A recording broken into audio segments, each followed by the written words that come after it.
तो अहंकार है। व्यक्ति जैसा भी हो, उसे अस्तित्व केवल वैसा ही प्राप्त होता है। व्यक्ति यदि अपने कर्मों के लिए अपने को उत्तरदायी समझे तो स्वतंत्रता।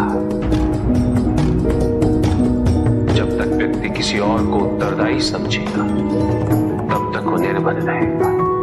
व्यक्ति यदि ये सोचे कि उसके दुख का कारण कोई और है तो सुखी कैसे रह पाएगा?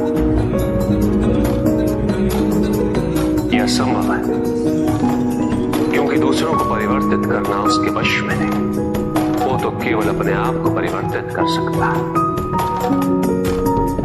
यही एक स्वतंत्रता है उसके पास।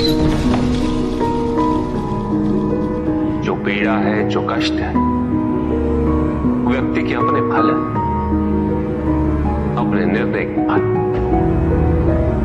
और जिस दिन वो अपने निर्णय परिवर्तित कर ले, उसी दिन उसके जीवन में परिवर्तन भी आ जाएगा। जिन्होंने जीवन के प्रति घृणा सिखाई, उन सभी व्यक्तियों ने पृथ्वी को नर्क बनाने में अपना योगदान दिया। इसलिए अधिकांश व्यक्ति अपने दोष, अपनी त्रुटियां और अपनी व्यर्थता को जीवन पर आरोपित कर मुक्त हो जाते। उन्हें लगता है कि जीवन ऐसा ही होता है और उसके समक्ष वो विवश। वो ये नहीं समझते कि वो जिन प्रवृत्तियों को लिए, वो प्रवृत्तियां दुख को जन्म देने वाली वृत्तियां हैं। वो अपनी अज्ञानता के गहराई से अनभिज्ञ है और वो अपने अहंकार में ये स्वीकार नहीं कर पाते कि वो तो कुछ जानते ही नहीं। अहंकार सर्वज्ञता का भ्रम उत्पन्न करता है। न जानने की स्वीकृति बहुत बड़ी विनम्रता है और वही पवित्रता भी है। हमें संसार में संतुलन को बनाए रखने के लिए पवित्रता के आधिक्य की आवश्यकता है। किंतु प्रभु, इस पवित्रता में कौन से लक्षण अनिवार्य हैं? अनेकों लक्षण, किंतु इन परिस्थितियों में जो सबसे अधिक महत्वपूर्ण है वो है सतित्व।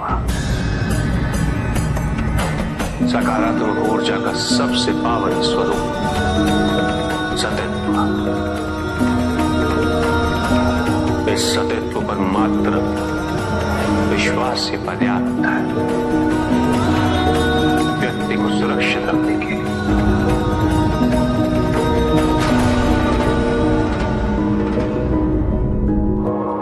एक बार व्यक्ति सतित्व पर विश्वास कर ले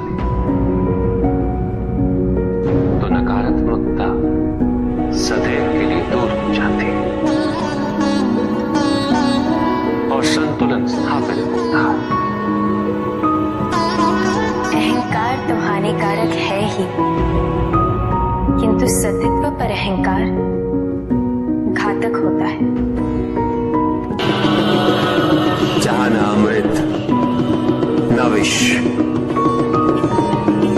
न सुख, न दुख,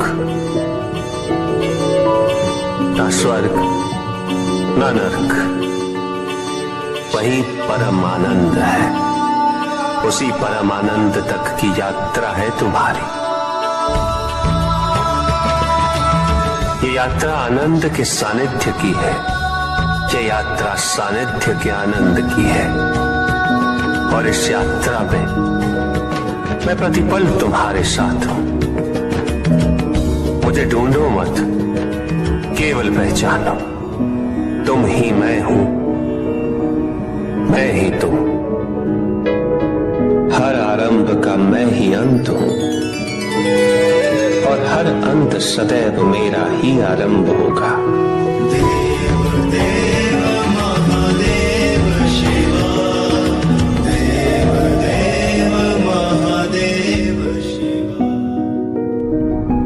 चंद्रमा उसी जल में प्रतिबिंबित होता है जो जल शांत है। फिर यही तो समस्या होती है मन की। मन कभी भी शांत नहीं हो पाता। जहां शांति नहीं वहां कुछ भी नहीं रुकता। समुद्र की लहरों की भांति विचारों का उपद्रव मन को निरंतर स्थिर रखता। कुछ भी सुनने और समझने के लिए मन का मौन रहना आवश्यक है, किंतु मन मौन रहना नहीं जानता। वो तो निरंतर कुछ ना कुछ कहता रहता। प्रतिपल शब्दों का आक्रमण चलता रहता है मन पर, और यही आक्रमण है जिसके कारण व्यक्ति कभी भी शब्दों के परे नहीं जा पाता। जहां जीवन की सत्यता का बोध उसकी प्रतीक्षा कर रहा होता। साथ छल तुम्हारी अपनी इच्छाओं ने किया है, तुम्हारे हट ने किया है, तुम्हारी अपनी सोच ने किया है। ये रहस्य नहीं कि प्रत्येक आत्मा मुक्ति की इच्छुक होती है। जो मरता है वो है पंचभूतों से निर्मित शरीर,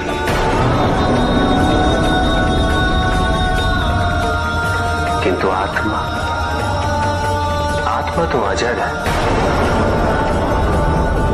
अमर है।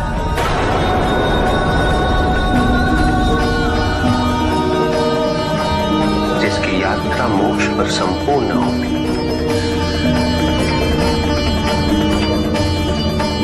जहां सांसारिक बंधनों से व्यक्ति मुक्त हो जाता है,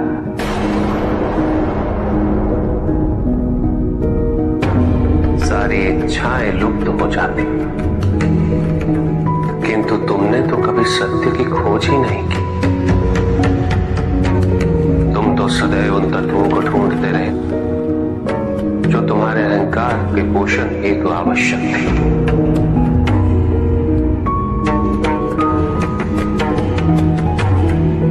किंतु सत्य तो यही है कि ना कोई तुम्हारा है और ना तुम किसी की। जो है वो परमात्मा का है, और जो नहीं वो भी परमात्मा का ही है। इस शरीर में तुम इस सत्य से अनभिज्ञ हो, किंतु इस शरीर के पूर्व तुम्हें इस सत्य का बोध था, और इस शरीर के पश्चात भी रहेगा। प्रश्न ये है कि क्या तुम इस सत्य को अभी स्वीकार करना चाहते हो? यदि करते हो तो परिवर्तन का मार्ग स्वतः प्रदर्शित हो जाएगा। आजीवन तुम प्रत्यक्ष को ही सत्य मानते रहे, परोक्ष सदैव महत्वहीन रहा। तुम्हारे पास यही अवसर है। भक्ति हेतु यदि कुछ अनिवार्य है तो केवल भक्ति ही।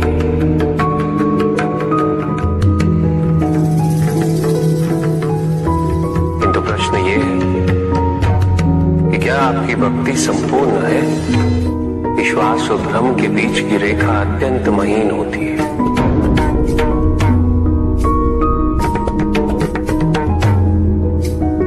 असंख्य व्यक्ति ये नहीं समझ पाते कि उनका विश्वास है या भ्रम।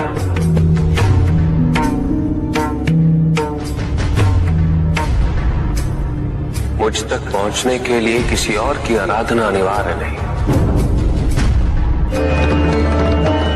मेरे सच्चे भक्त तो मुझे किसी भी रूप में पूज सकते, किसी भी रूप में प्राप्त कर सकते।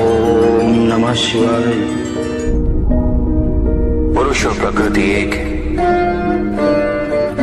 वो कभी पृथक नहीं हो सकते। शक्ति शिव के बिना अधूरी है,